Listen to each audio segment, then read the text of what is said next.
সূৰুজমুখী ধাৰাবাহিকখনৰ আজি নিশা আহিবলগীয়া এপিছডৰ প্ৰমো মুকলি হৈছে।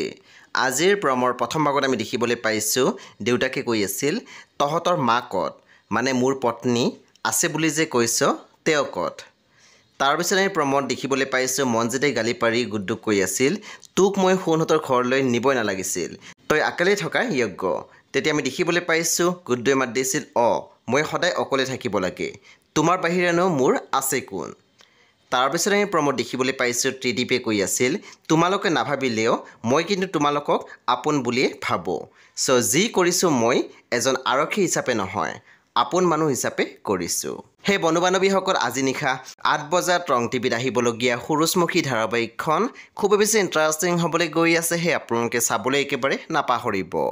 পৰৱৰ্তী আপডেটৰ বাবে আপোনালোকে মোৰ চেনেলটো ছাবস্ক্ৰাইব কৰি কাষত থকা বেল আইকন টিপি দিবলৈ একেবাৰে নাপাহৰিব। আৰু প্লিজ আপোনালোকে মোৰ ভিডিঅ' এটা লাইক কৰি দিব।